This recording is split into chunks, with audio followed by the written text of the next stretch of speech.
What's going on, people? Welcome to another episode of the Off the Ball podcast with me, your host, Chris LeBron. On today's show, we're going to get into some even more NBA draft talk, and I got a great guest on for today. So we're going to dive into a lot of the great stuff he does as far as videos and stuff, and how he scouts the players that he does. So let's get right into it. My guest today, Corey Tulaba. He's a hoops content creator at hardwoodherald.com. Corey, what's going on, my man? What's happening, man? I appreciate you having me on. Yeah, man, this is fun. This is I'm definitely looking forward to this. Like we talked about before we started the podcast. I'm a big fan of the stuff you do for your YouTube page and your website. You do some really cool videos about a lot of the prospects and even some current players and stuff and former players. I know you did a Tracy McGrady one that was really cool. But yeah, you do some really cool stuff about the guys that are for the upcoming draft. You don't just do the typical mixtape and where everyone you show all the dunks and all that cool stuff. You actually get into it. You show the strengths of a player, and then you show the weaknesses, which I think people really appreciate, especially a guy like me who really wants to dive into a lot of these guys and see how good they are. Because it's always easy to see the cool stuff, like you said, with the mixtapes and all the dunks and all the open threes, but you dive into it. So just talk to me about how you got started with that and just the whole process of that. Yeah, so basically, I launched my website opening night of the 2018-19 season. And when I went into it, I was like, I just want to write. So I started out thinking that I was kind of just going to do mostly writing.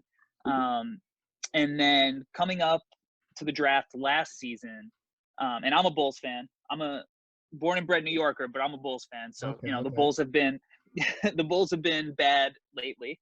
Shocker. I'm a Knicks fan, so I know. I feel your pain. Yeah. So so I'm paying a lot of attention to the draft. So I'm getting into it online with somebody, and nothing like crazy, but I'm talking about Darius Garland, and he played 4 games, and the person that I'm like debating with, I'm like, I know that this dude hasn't really watched anything outside of, like you were saying, like YouTube mixes.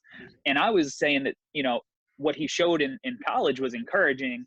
And this dude said that, he's going to be like, a late lottery pick, something like that. And I was like, no, this dude could ball. Like he's going to be, one of the top picks. So I said to myself, I was like, the only way that I feel like I could prove this debate, because otherwise it's going to go in circles. Yeah. Is I'm going to go find one of his games and I'm going to chop up every single possession in the game. Okay. Offensively, defensively, turnovers, missed shots, made shots, assists, passes that should have been assists, everything. And I chopped it up and I put it onto YouTube. It was like my first draft video. It literally has like a logo. I made a beat in GarageBand to put behind it, and I put it up, and I posted it, and I was like, you know what? Like that was kind of fun. Like maybe I should do this with some other prospects. And before that, I had no idea how to edit video. Yeah. I'd never edited any video before, but I think sometimes when you want to do something, like if you want to start a podcast, if you want to start a website, you want to start doing video stuff, you just got to do it. You know what I mean? So I was like, I'm just going to do it. I don't care if I don't know, I'll figure it out. So I started doing it with more and more prospects. And last year it was pretty simple because I was new to it. I was figuring out the program. So I was doing basically one game from each prospect and just breaking it down. I called it game tape. And, as I was going, I started learning more and more. So like the graphics started getting a little better. And then this year I was like, you know what, like now I'm comfortable with everything. I'm going to blow it out this year. And I was looking at what like ESPN was doing, and I was like, you know what, like I could do it better than ESPN could do it. Yeah. So that's what I tried doing. And I started it, my first video, I did it on LaMelo Ball. I was like, who's the most popular prospect in the draft? Let me get people's attention. And I watched a bunch of his games, and I just broke it down. And I added commentary, I added audio. Because a lot of people, if they're doing videos, it's just like, a little thing on the side, strengths, weaknesses, whatever, which is cool and you can learn a lot from. But I was like, let me break it down, because I coach basketball and I run film sessions. So my idea was that, like, I want to make it almost like I'm giving like a film session, out in this video and breaking down this prospect. So that, and it goes real in depth, like you said, misses, makes, the good stuff, the bad stuff. And, I'm just trying to go down the list with each prospect. I'm doing the work. I'm right now I'm watching about 10 games for each prospect, cutting it up, clipping it up, so you can get a real feel of what the player's like. And yeah, that's kind of how I got started. Yeah, that's awesome. That's definitely awesome. Like you said, you just got to do it. I think a lot of people hesitate, including myself. I've hesitated with the pot. I'm like, man, are people going to care what I say? Do I have enough to bring to the table? Do I know how to do all this stuff? Because, first starting off, I know I was like, I have no clue what I'm doing. All I have is a computer that has, and I'll talk into it. And that was the only equipment I had. That's it. And then little by little, you get to understand. You take tips from other people, and you network and you figure it out. And little by little, you figure, you get everything going, and that's how you got to do it. But you just got to do it. You just got to make that. Like, if you go back onto my channel and you look at that first video on Darius Garland, and then you go and watch one of the videos I just put out, it's like two different people made it. But you just got to do it. You got to start somewhere. Yeah, of course. Yeah. I know.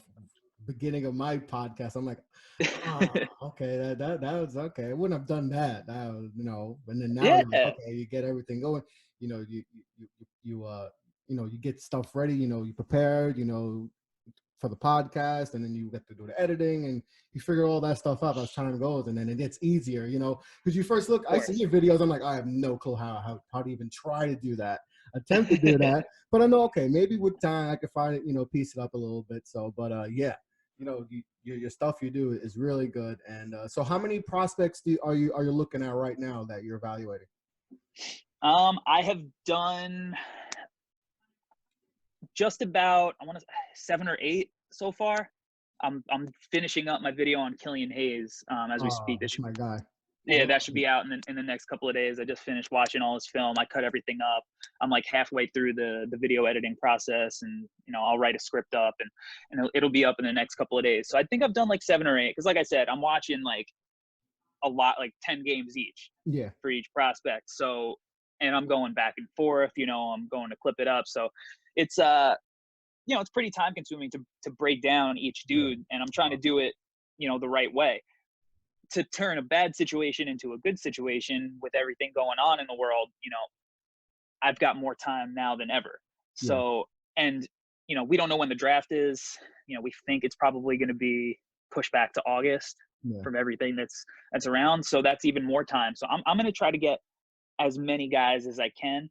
I definitely think I'm going to finish, all of like the lottery tier guys within the next, month and a half. And then I'm going to try to push it, and however many guys I get to. Okay. Do you have a number you think around? Try to do guys who think are going to be first round picks, even get or just around. Yeah, I think first round. I'll probably do, guys who are probably considered the first round picks. I might do some sleeper guys who are considered second round picks, but maybe could find their way into the first round, or even as like, hey, this guy's going to be a second round pick, but I think he's dope and you should, don't sleep on him. So I might do some of that too. But for now, I'm focusing on the guys that are actually going to, probably bring me traffic more than anything else. Yeah, for sure. But so you said you did around like 78 guys. Who's the one guy that stands out of all those guys you evaluated so far? Oh man, I think the number one guy on my board is Anthony Edwards. But if you're talking just like stands out, like James Wiseman is a guy who stands out just because he's such a physical freak. Yeah. He, like, you watch him, and especially, there was only 3 games that he played in at college. And he didn't exactly play like great competition in 2 of them.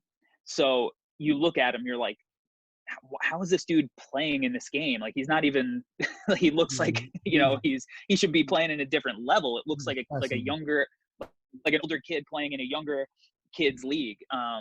So like, as far as like standout, like his athleticism, his body, he's the standout. But the number one guy who his talent kind of wows me is Anthony Edwards. Anthony, yeah, I mean, he's an all around. He can pretty much do a little bit of everything good, and he's a physical freak too. He's another guy that's gifted. He's a young kid. He's already got that like grown man body. Yeah. So you think he's 18, 19 years old looking like that. What's he going to be when he's like 24? You know, he's going to be trouble. Yeah, for sure. He's got all the tools to be a a superstar and potential number one pick. But with Wiseman, since there's not much tape on him, so how have you be able to configure everything to try to like put stuff together for me? Are you using high school tape of him? Or... I watched one high school game. I watched the McDonald's All-American game, and then I watched the 3 college games. And I think with him, I get like the knocks on him, whatever. I kind of don't see them. When I watched the games, I saw a guy who, like, sometimes you could just look at a guy and be like, his talent is so overwhelming that you don't have to overthink everything. I mean, one, like, if you're an advanced stats nerd, his advanced stats were like absolutely off the chart. Small sample size, but like absolutely ridiculous. But you just look at him and you're like, this dude, like, there's no way he fails. Mm-hmm. There's just no way he fails. He's too big. He's too strong. He's too athletic. And it's not like he's some unskilled dude. Like, he's got great touch. He could, like, he's smarter than I think people are giving him credit for, especially on the defensive end. I mean, I've seen plays where he's literally guarding a pick and roll on one wing, and then the ball gets swung to the other side of the court. He makes it to the other side of the court. Now he's guarding the pick and roll on the other wing, and then he's contesting at the rim. Like, I think that he's smart. He reads things. But, he's a prospect who has flaws too. All of these prospects have flaws. But I'm the type of guy who, when there's somebody who has that overwhelming of a talent level, I think you look at him and you look at what does he do well? What is he going to be able to do well for me?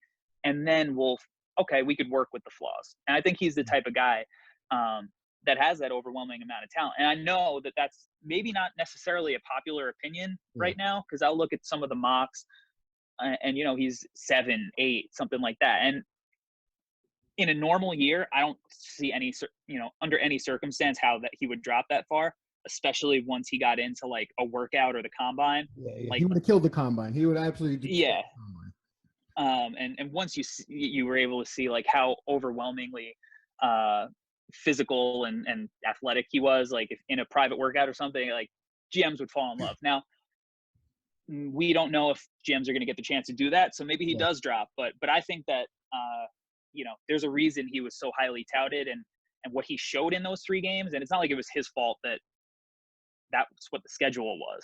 Yeah, of course. Like, what he showed, like, it's not like he played bad. No.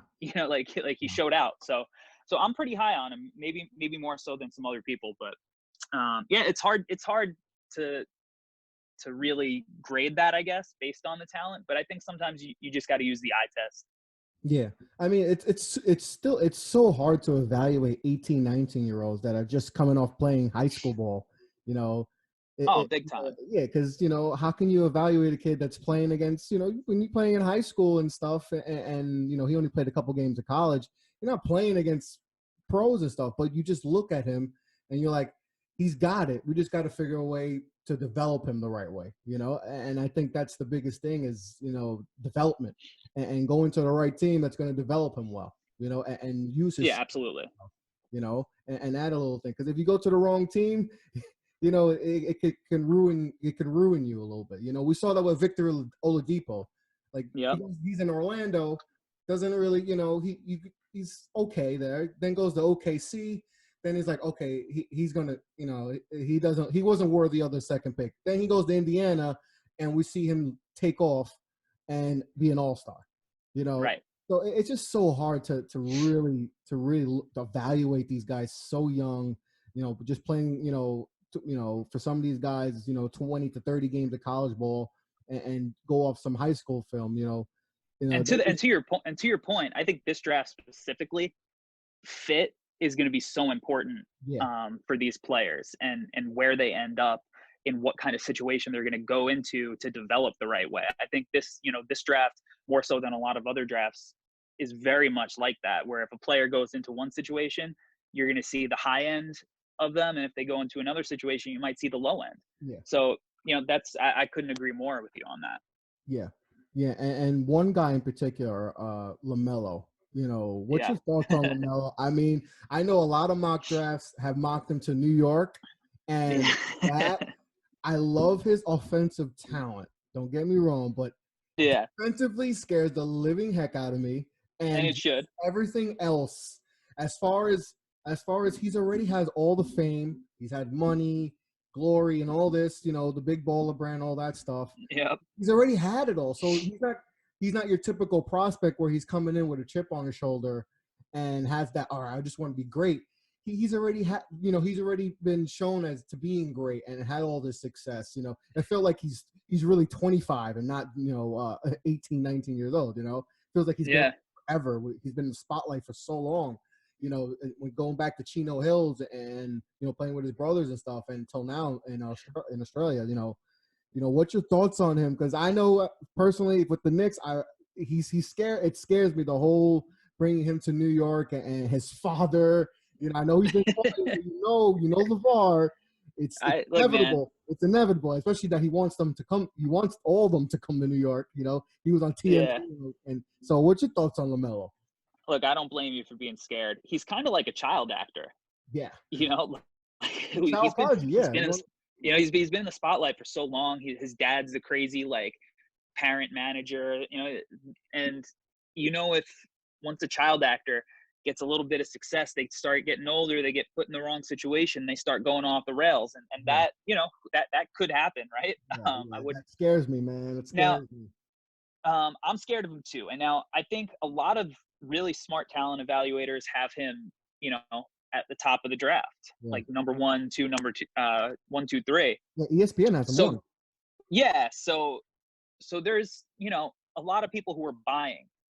Now, I'm not saying that I'm selling on him, but I think we need to be incredibly cautious in our expectations of him. I think, Trae Young and Luka as these lead ball handler creators who are sick passers and have just come in from day one and kind of just balled out. I think when we look at that, and if that's our expectation for somebody like LaMelo, I think we're going to be let down, because as good as he is as a passer and ball handler, and he is, that stuff is legit. He's filthy, and it's all natural. It's all feel, and it's something that you can't teach. He had all that freedom growing up. I compare him to a freestyle rapper, because there's things that he could do where if you look at a good freestyle rapper, you're like, damn, those bars are crazy. How are you you're just coming up with that off the top of your head? But then the labels, right? What was the question for mixtape rappers? Could they make a hit song? Yeah. I know you could spit, but can you make a hit now? And a lot of these rappers failed because they couldn't. They could only do what they did. Yeah. So my concern is, can LaMelo lead an offense? Yeah. Is he going to continue to just walk the ball up the court with 20 seconds on the shot clock and pull up from 10 feet behind the line for no reason at all? Yeah. Is he going to, when he doesn't have the ball, is he just going to stand there? That's my main thing. He feels like he's just going to lag around when he's not into it offensively. That's the right.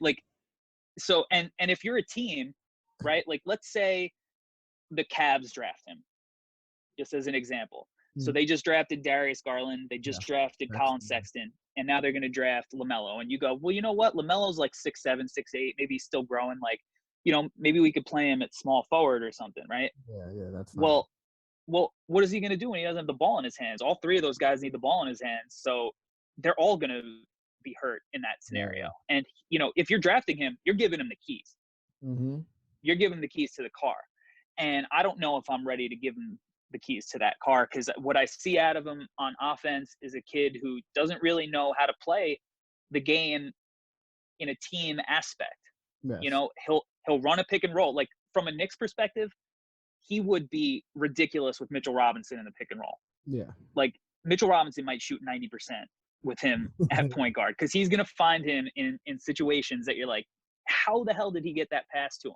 Yeah. But how is he going to play off of RJ who needs the ball in his hand? Like, are you going to put RJ off ball? He's not like necessarily a good enough shooter to just be standing in the corner. No. And so, you know, he's just a guy that like you got to give him the keys and you got to put the right pieces around him. Because if you don't, I think you're setting him up for failure. And that's not even talking about the defensive end where, you know, he's got a lot to learn. He'll give effort one-on-one. Yeah. He does. You know, he's still weak right now, which is fine. He's a kid. You know, no one's expecting him to you know, be his final physical form.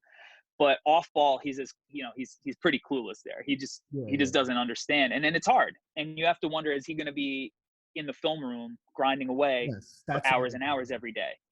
And that's a question that I don't know. And NBA teams are going to have to really grill him about it.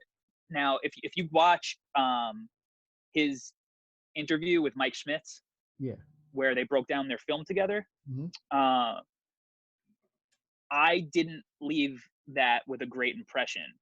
You know, Mike did a great job like breaking down a lot of his film with him, and he just kind of like seemed a little bit like nonchalant about things. Like that's maybe my problem with him. That's my problem. You know, it didn't necessarily seem like he was seeing the same thing that Mike saw in a lot of the clips. Where if you watch Mike break down film with some of the other prospects, you're like, okay, this is a dude who understands the game. Who he missed that read, but he sees that he missed it, and that's something he can improve on. LaMelo's the type of guy, he plays so much off field that in a structured offense, you know, it's definitely questionable. And then, like you said, you add in LeVar, New York City, all the distractions. It's a lot to ask. Yeah. Now, the people who have him at like as the number one prospect would say, well, you could be passing up a generational talent. Yes. Because if he figures out how to shoot, and he's a terrible shooter right now, so don't look at his half court shot in high school as an indication that he's a good shooter. He's a terrible shooter. Terrible. It's terrible. He's not a good scorer. You know, I know he scored 17 points a game or whatever in Australia. He did that on 17 shots. You know, he's not a good scorer. He makes Jamal Crawford look like somebody who had the best shot selection of all time. He's not a good scorer. He's not a good shooter. So he's got to fix that. Yes. Can he fix that? Maybe. But there's no way to know unless you are, you know, the team who drafts him and you're confident in your player development team. Yeah, I just it's just he's the one prospect where you really got to do your homework on him. You really got to big time. I don't know how you would get in a film session. You know, I'm sure you could probably do some time, but it's hard. Obviously, it's hard to do it via the Zoom or Skype to do a film session. So it's I wouldn't be surprised if he drops because of all that stuff. That you can't get him into your facilities and grill him and be like, okay, what do you do in this situation? And all that. So I wouldn't be surprised if he drops because of that stuff. And then to add in, LeVar is ready to blow. He's been too quiet for too long. That you saw what he did with Lonzo and with Walton in LA and criticizing him. He hasn't done it yet with in New Orleans, but give it time. It's gonna happen. Give it time. But and what better place than New York? Oh my God! Oh man, we don't need that. We have enough. We got enough stuff to deal with on a daily basis with what they're doing over there. We don't need to add LeVar to that. With Dolan, Leon Rose might quit before the season starts. Yeah, man. It could turn into a circus. It could turn into a circus. Yeah. But you have to be comfortable knowing that if he does put it together, he is going to be a superstar. Yeah. It's just what's the likelihood that he's going to do that? Yeah. And that's what you have to weigh. Yeah. Yeah, like if I guess like a good fit would be Golden State. I know they don't need another guard type, but in that environment where you're playing with Steph and you're playing with Clay and all those guys, Draymond, those guys will put you in place. Right. I think that's a spot where, you know, that could work out for him. Come off the bench, giving him an extra, you know, scoring boost off the bench, and just like I said, the environment. That's a winning culture. They won championships, you know, Right. championships in 5 chances, you know. So that might be a place where you know, that I would feel comfortable him going and having the most success rather than going to, you know, any other organization and trying to be the hero, you know, and that might not be, you know, initially good for him, you know. So, you know, we'll Yeah, see. I agree. Yeah. So what do you think about Golden State? You know, obviously they're like, you know, they're in a weird position where they just came off, you know, winning, you know, playing in championship, you know, 5 straight finals. You know, they lost, Yeah. but they're in a situation where they could possibly have the number 1 overall pick. They have the worst record. You know, if Yep. everything goes their way, they can get the number 1 pick. You know, so what do you think they're thinking right now as far as prospects? Or do you think they could possibly trade this pick to try to get someone else? You know, that they have a couple options they can do. Yeah, I mean, they're definitely a candidate to trade the pick. I think that there's a lot of pieces of news coming out that are kind of contradictory. Like I just read that they're really into Wiseman, but you know, before that it was like they're not interested in Wiseman. So I think there's a lot of misdirection, Yeah. and I think a lot of it is going to be based on which pick they end up in.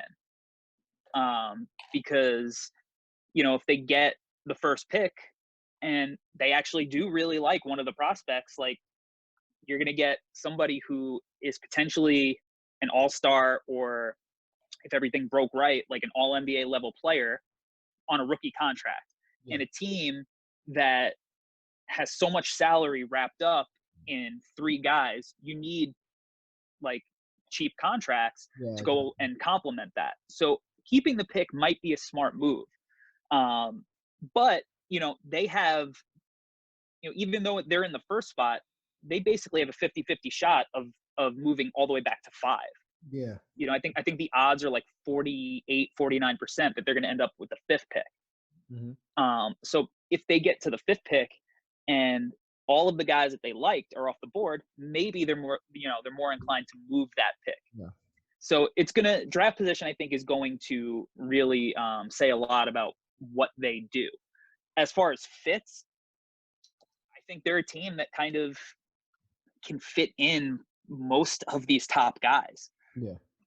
You know, I think Wiseman would be the smart play for them Yeah, that's ideal. because they don't have that guy who's just like an absolute monster, who's just gigantic and is going to dominate the boards and be a lob threat. Like Marquise Chris is not the guy that is going to like win you games in the playoffs. You know what I mean? Like, Yeah, you know, you know, you need a big guy like that. Like even, you know, when they had Andrew Bogut, you know, in their first title.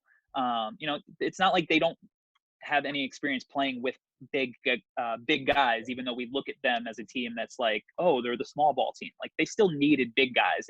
And if you put Wiseman in that scenario playing with all of the gravity that Steph and Clay bring, and then you have Draymond as a playmaker as well playing next to him, like I think he would absolutely thrive there, and just as a rim roller and a shot blocker. So I think that's the direction they should go because they can lock him down at an affordable price. Yeah.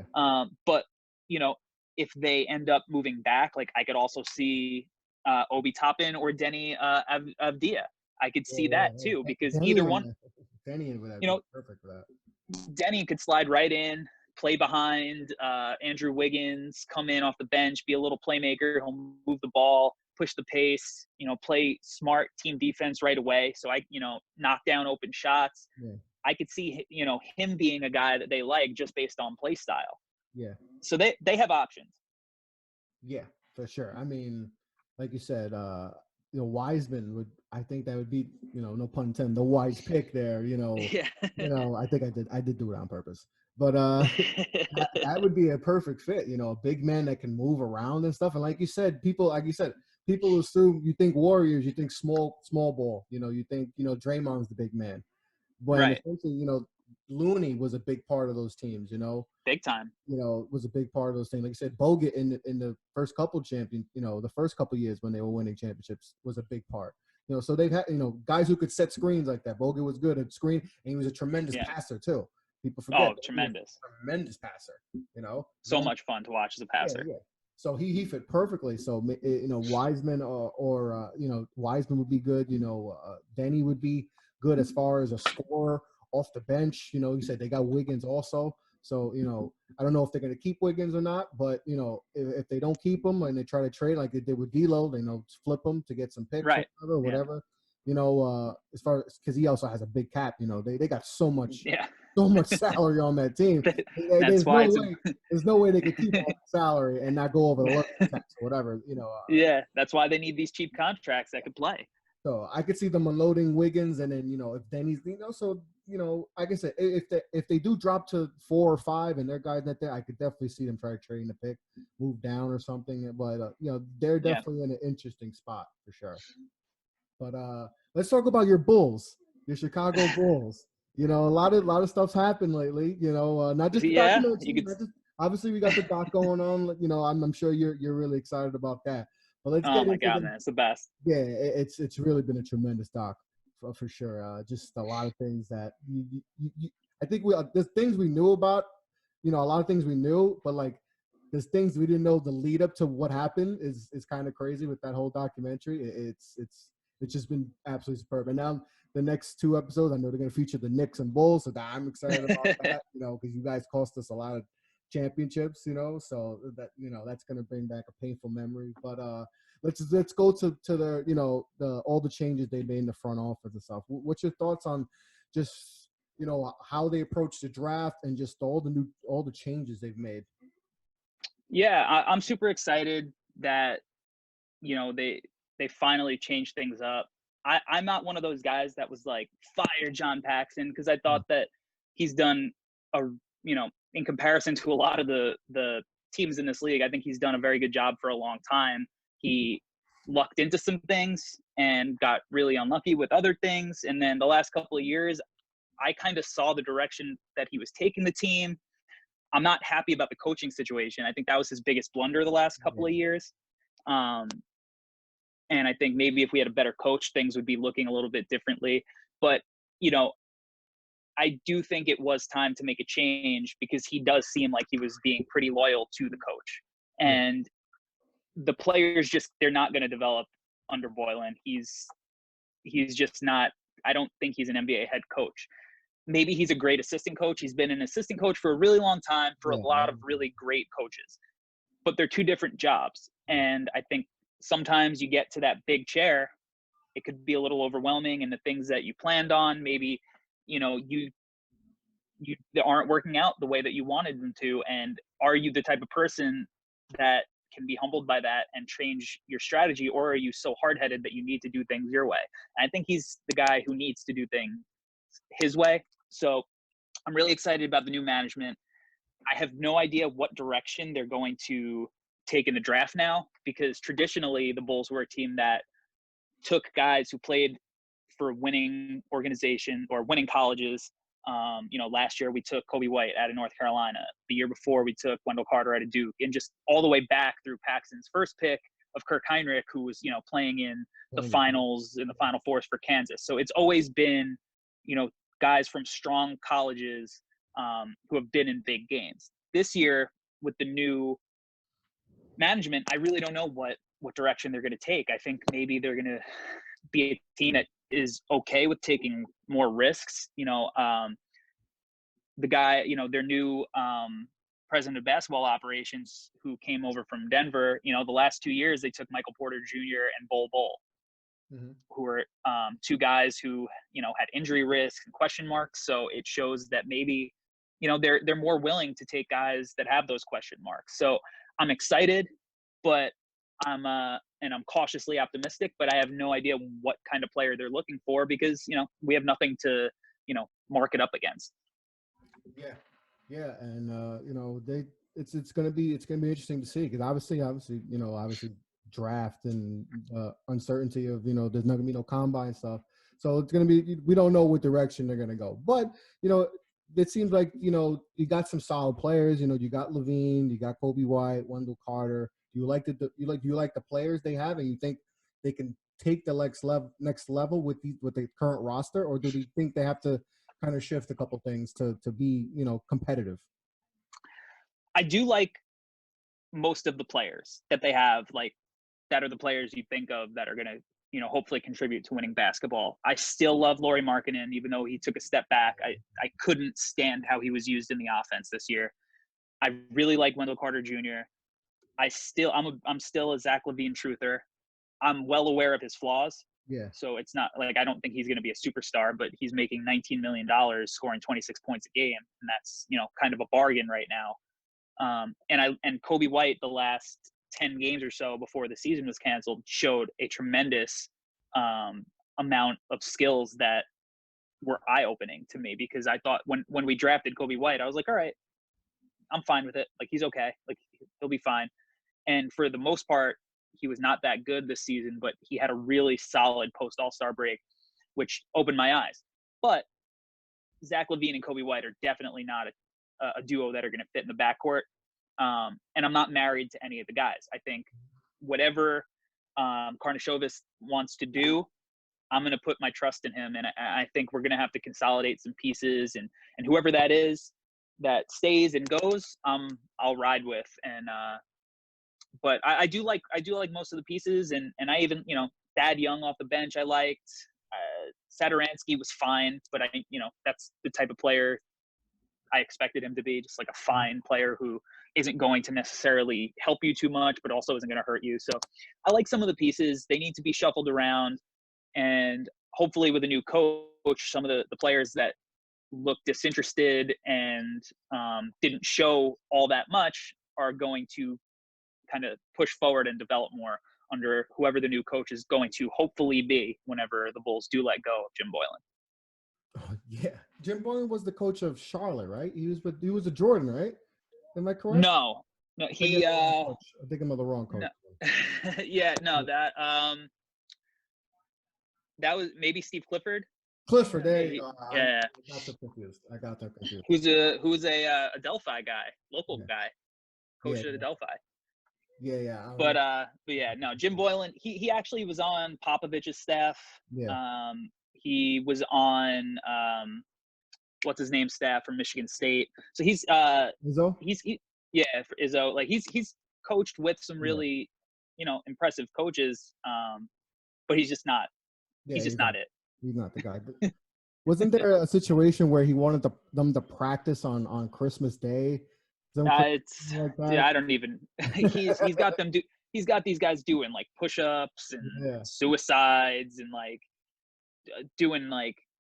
He's crazy, man. I don't know. Yeah. Like it's, and I'm all for like hard work and pushing guys and like being the guy to come in, set a tone, set a culture, but like also read the room. Like these guys are adults. It's not a high school JV team. You gotta show the same amount of respect. He would do crazy things. He would like pull all 5 starters out like 2 minutes into the game, and then he would like, they'd go back in and he would like do something else crazy in the game that is like clearly his fault. Like even after they were playing hard, he wouldn't take accountability. He would brush it off. I'm just like, I'm done with him. I can't, if I ever have to listen to another press conference with him, I'm going to like lose my mind. That's funny. Yeah. Kind of like Tibbs, right? I know Tibbs is in the run to be the Knicks coach. What do you feel about that? Tibbs possibly coming back? Look, I'm on the Tibbs bandwagon. I have by the end of Tibbs' run with the Bulls, like I was understanding on why they would want to replace him, but like it also wasn't his fault that Bulls team didn't get further than they did. Like by the end of it, we were running Joakim Noah like as the point guard, basically. Like he was at the top of the key, like running dribble handoffs, finding cutters and stuff. And like Joakim on the Bulls was a great passer, like super underrated. I think, he's average over 5 assists a game. Like, but by the end of it, it's like, we just didn't have enough options. Like we had Jimmy and he was coming into his own at the time. But a lot of the guys were kind of getting older and Yeah. But he always got the most out of like DJ Augustine and Yeah. Nate Robinson and John Lucas III. And like he's got these guys, like he had John Lucas III like ISOing on LeBron in his prime, like, and like it was working. So he's a guy that is going to like push guys and possibly get the most of them. Yeah. And while I say that, like, by the end of it, his offense bothered me or whatever, he still had the Bulls like in good spots, like in the league and offensive rating and whatnot, like high up, middle of the pack. Like he's not just that defensive minded coach that like he's labeled as. He does have, he does run good offenses. And I think his situation in Minnesota, I just think that was a bad fit. But once he did get Jimmy in there to kind of be a leader, and Jimmy was the only one who understood Tibbs, like, that's why he got so upset with Wiggins and Towns, with these guys who are getting paid so much, but they're not willing to put the work in. Like Tibbs is the only, like, he got the Wolves to the playoffs for the first time in since Kevin Garnett or whatever. So it's not like he didn't. If you look at his success in Minnesota relative to the rest of that franchise's history, it's not like he didn't have success there. He did have success there. So I think he would be a great coach for the Knicks. He's a guy that could handle a big market. He could handle criticism. He's stubborn sometimes, but he's a guy that's going to push people and develop young guys in their skill set. So as long as the players bought in, which I believe that they would to him, as hard as his practices or whatever might be, I think that he's, maybe the right guy for the job, or at least one of the top candidates. I wouldn't hate that, as an impartial, maybe a little bit partial observer. Yeah, I mean, that's going to be interesting to see. I definitely think he's learned from all, his stints from Chicago and Minnesota. So yeah, for sure. I think he's going to learn, and if he's the coach, I think he's, like you said, he'll get the most out of what we have now, and I think he could bring in. Our type of team may need that type of structure where you got to be hard nosed. We've missed that type of. We didn't have that with Fizdale and all 87 coaches that we've had the last 10 years. It feels like. Yeah. Tibbs has wanted this job, and he's shown he's a good coach. He's had some unfortunate breaks, but obviously, and so we'll see what happens with Tibbs. I think he would be great for RJ. Yeah. That's the most important thing is RJ. We got to find the right guy for RJ. Because RJ is that he does have a little bit of that old school mentality. Yeah. He's got a little bit of dog in him, and I don't think he would shy away from the work. He's played for Coach K. Like he's grown up. It's like I think he would be great for RJ Barrett. Yeah, for sure. All right. So before I let you go, I got a couple rapid fire questions I want to hit you with. Okay. So, I'll make it. It's a Bulls edition. Since you're a Bulls, do a couple Bulls edition questions. Okay. What was the toughest year being a Bulls fan? And let me go back to around 2000. So from 2000, what's the tough? And I know there's a lot. Trust me, I know. I'm a Knicks fan too. So there's so many years. But what year is the most? Whether if you want it to be the worst year or just the most painful year as a fan? Oh man, definitely. Any year that Eddie Robinson was playing on the Bulls. I don't remember exactly, 2000, 2001, something like that. Like those Eddie Robinson, Marcus Fizer years were those were rough, man. Those were rough. And to be honest, like I absolutely hated this year. I hated it. This year was up there. And just because I thought the Bulls had enough talent to at least be in like the 7-8 seed picture, especially with how bad those teams, actually are that are in the and the fact that we right away, like we had the softest schedule the first like 5 or 6 games. I was like, we might be like 5-1 after the first 6 games. Like the teams we're playing are terrible. Like we just have more talent.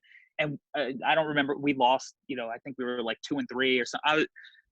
And that's how the rest of the year went. I hated this year. I hated it. I feel you, man. I hated this year too. This is bad year as a Knicks fan. Okay. All right. So what was more painful, D Rose's injury or Jay Will's injury? Ooh, D Rose, man. So when and it's right on, yesterday was I think the 8-year anniversary of it. So I used to tour with this punk rock band. So we were on tour. I was in Ohio, and I was actually stoked because I thought that for that game I was going to be in Chicago. Mm-hmm. And it turns out I wasn't. Thank God. I was in Chicago like the next night, and the game got scheduled a day earlier. So I was in Ohio, and I'm watching the game at the bar. I'm confident. I feel like this is going to be the Bulls' year. Like that Bulls team was better than the year before that had lost to Miami.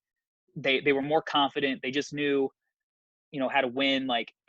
And going in, we're up by like 11, 12, whatever it was, with a minute left. And I just remember I'm at the bar in the venue, drinking a beer, watching the game. And I'm stoked. I'm on the road with my best friends. Like my team is winning. And when that happened, man, my face went blank. It was like a ghost went through me.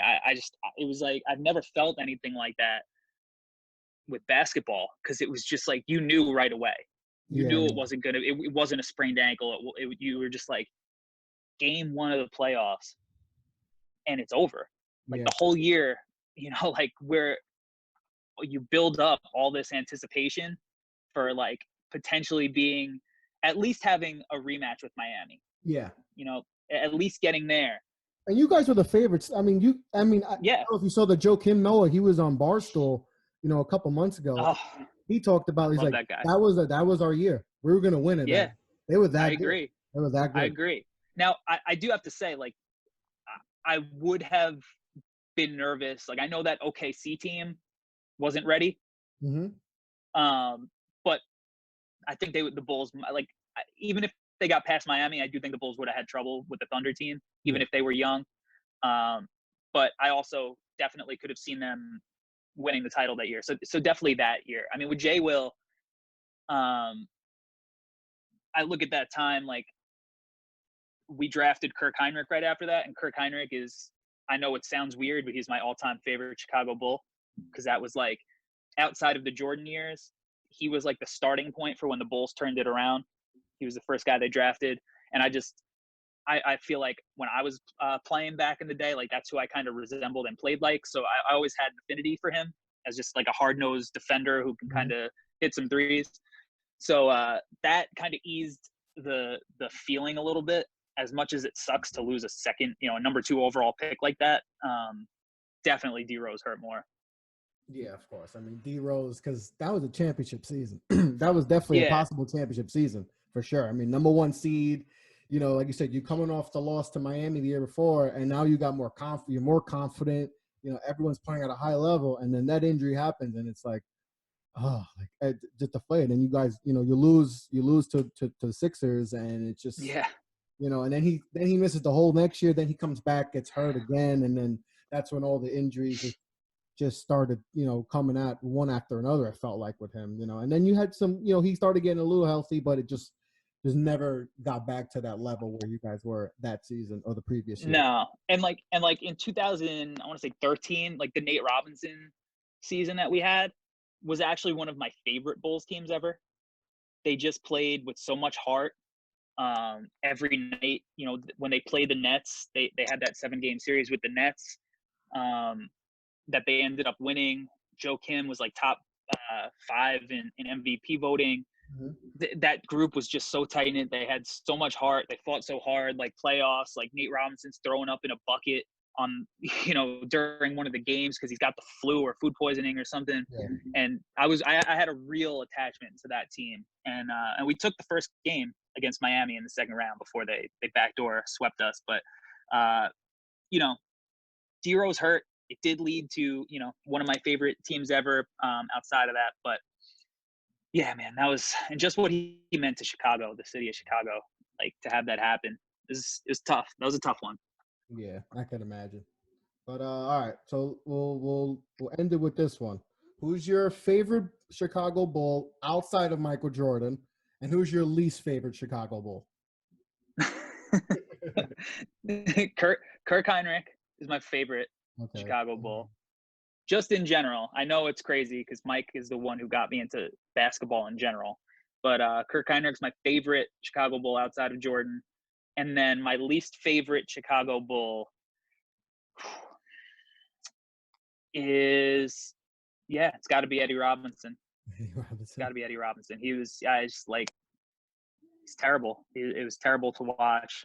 There was something about him that you were like, this dude is, you just can't win with this, like a guy like this on the team. Like, and then like some of the stories that you hear that I know that like Jay Will has told, like about like that whole era of Chicago Bulls, like people are like getting high before games and like, it's like, it's just a train wreck. But yeah, I'd say Eddie Robinson's probably my least favorite Chicago Bull. If you're gonna get high before the game, you gotta have a winning record or something. You gotta be like the Bulls. Something. I'm not like, I'm not one of those guys who's like, hates on people that are, on the players they're gonna do that. But time and place. Yeah. I like those Rodman, going to Vegas. I think that by far, to this day, that's by far the greatest story they have told in that doc. That is insane. Jordan, I knew Rodman was crazy, but I didn't know that he literally asked for a vacation and said, Phil, I'm going to Vegas. And Phil was like, okay. And then Jordan was like, all right, go. Let him have his time. And then, he goes on this crazy binge and like and that's back in the day, load management, Yeah. Jordan's like, all right, finds him in his hotel room and is like, all right, bro, let's go. And then he drags him in his pajamas to practice. And I think that's the craziest story about this documentary so far. It's crazy too. It's not like he needed 2 days off and he went to like a relaxing bed and breakfast. Like he went to Vegas. He's in the scene getting on a motorcycle, drinking a beer right before he gets on a motorcycle. Like that dude it was wild, man.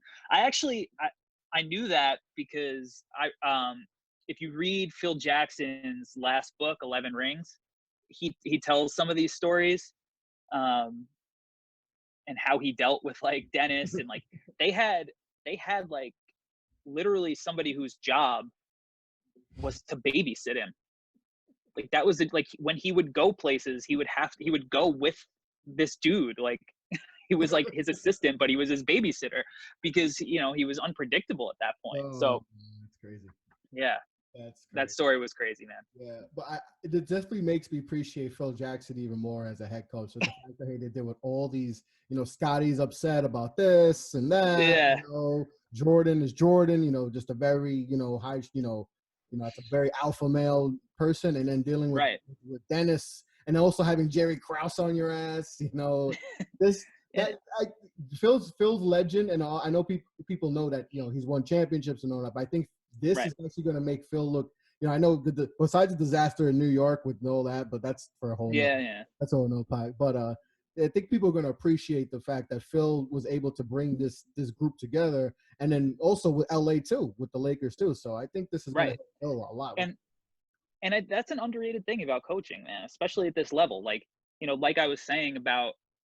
Boylan and not being able to read the room and like having guys treating them like they're kids. Yeah. And like, even though most of the team is young, like you got to like Phil knew that everybody was an individual. Yeah. And that everybody like sometimes would need space or need to be pushed harder. And he would try to like really get to know them personally. He would give every player on the team like a book perfect, like especially assigned to that person. And that mental aspect is such an underrated part of coaching. It's almost like half the battle, and you could be the best X's and O's guy. And look, X's and O's, you can learn about that. Yeah. You could just watch film and study, and like you could go on YouTube and learn an entire NBA playbook. Yeah. Right now. Like you can learn what these guys are running. The X's and O's you can learn, but people skills and understanding like the mental aspect of the game, that's harder to learn. So that really was an underrated part of Phil. Yeah, for sure. I mean, I'm looking forward to the rest of the documentaries that they have. It's going to be definitely interesting, the next one. But Corey, I really appreciate you coming on the show, man. It was a pleasure to have you on. Anytime, man. Anytime. I'm down. I appreciate you having me. This was a lot of fun. Yeah. I mean, continue success with all your stuff that you've done. I know you in the news with all your stuff, so that was cool. You know? Yeah, that was really cool. That Yeah. was cool. You're in, New York got like Newsday growing up. Like that's where I went and got like the NBA standings and Yeah, yeah, for sure. box scores and stuff. And to see me as the only story in the basketball section of the sports section at Newsday, it was really humbling. It was really humbling. But Yeah, it's made me more hungry. Made me yeah, more man. hungry. I'm really happy for you with that, and Thank you. continue success with all your stuff. So just plug whatever you know. I know you got your YouTube channel and stuff, and your website. Yep. Go plug all that Yeah. stuff right now. All right. Yeah. So you could find everything at hardwoodherald.com, or if you go on Twitter at Hardwood Herald, YouTube, Hardwood Herald.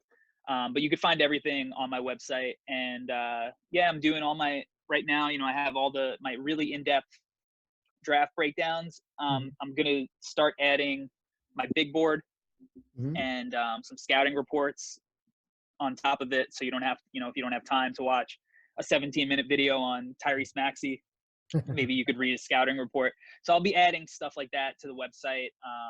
And I'm crazy active on Twitter, so Yeah. you could hit me up on Twitter. I respond to every single person who hits me up. So if you got a question, let me know at Hardwood Herald. Awesome. I'll definitely have all that posted on the show description and all that. So everyone who wants to follow you and follow your good stuff on YouTube and stuff and Twitter and go to your website can check that out. So like I said again, thanks for coming on. It was a pleasure. Continue success. Keep doing all the good stuff. Yeah, I'm gonna keep watching your videos because I'm doing my own scouting stuff. So I'll definitely be checking out all, the upcoming videos you got planned. Awesome, man. Thank you so much. And same success to you.